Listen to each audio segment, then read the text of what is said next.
Good evening students, आप सब कैसे हैं? उम्मीद करती हूँ आप सब अच्छे होंगे और घर पर होंगे। आज मैं स्टार्ट कर रही हूँ प्रतिवेदन, जिसे इंग्लिश में रिपोर्ट कहते हैं।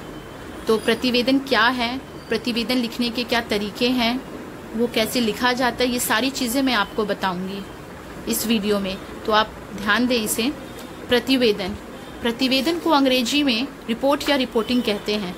प्रतिवेदन को इंग्लिश में रिपोर्ट या रिपोर्टिंग कहते हैं। हम न्यूज़पेपर में पढ़ते हैं रिपोर्ट या कोई रिपोर्ट, जिसके बारे में अगर कोई दुर्घटना हो या कोई किसी भी चीज़ का अगर कोई पार्टी होती है या समारोह होता है, कुछ भी, तो उसका रिपोर्ट हम न्यूज़पेपर में पढ़ते हैं। जैसे हम इंग्लिश न्यूज़पेपर में पढ़ते हैं, ठीक वैसे ही हम हिंदी न्यूज़पेपर में भी पढ़ते हैं।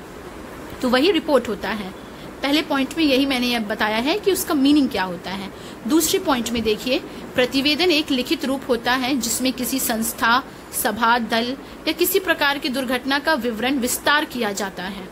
तो दूसरे पॉइंट में क्या बताया जा रहा है कि प्रतिवेदन एक लिखित रूप होता है, यानी प्रतिवेदन जो होता है वो मौखिक नहीं, लिखित रूप होता है, जिसमें किसी संस्था या हम किसी संस्था में अगर कुछ हुआ हो, कोई सभा हो, किसी तरीके की मीटिंग हो, कोई दल हो या किसी प्रकार की दुर्घटना, जैसे हम देखते हैं कि बस दुर्घटना, एक बस ने एक ट्रक को टक्कर मार दी, इस तरीके की कोई भी दुर्घटना हो उसका विस्तार में विवरण किया जाता है।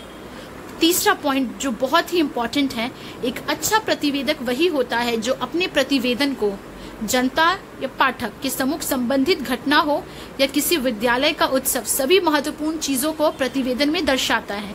तीसरे पॉइंट में जो कहा जा रहा है उसका यही मतलब है कि एक अच्छा प्रतिवेदक, यानी अगर आप एक रिपोर्ट लिखते हैं एज अ रिपोर्टर और एज अ प्रतिवेदक, आपकी ये जिम्मेवारी बनती है कि जनता या पाठक, यानी जो उस रिपोर्ट को पढ़ रहे हैं या जो जनता है, उन तक आप जो घटना है उसको विस्तार में, यानी अच्छे तरीके से सभी बातों को दिखाएं। चाहे या आप रिपोर्ट में हम ये भी कह सकते हैं कि किसी विद्यालय का उत्सव भी होता है।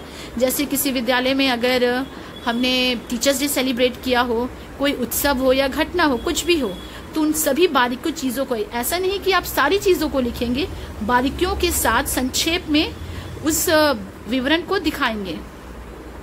फोर्थ पॉइंट, समय, स्थान। उसके बाद देखिए मैंने अंडरलाइन किया है, तो यानी आप जब रिपोर्ट लिखते हैं तो समय और स्थान बहुत ही ज़्यादा ज़रूरी होता है कि आप ये जो रिपोर्ट लिख रहे हैं, ये जो सभा हो रही है, समारोह हो रही है या जो भी दुर्घटना हुई है, ये किस समय में हुई है या ये स्थान कहाँ पर है। ये कोलकाता में हुई है तो कोलकाता में किस जगह में हुई है, वो सारी चीज़ें लिखना होता है। और आते हैं इस पॉइंट में जहाँ मैंने, आप देखिए मैंने ब्रैकेट में रखा है, शीर्षक आकर्षक होना चाहिए। शीर्षक मतलब हेडलाइन।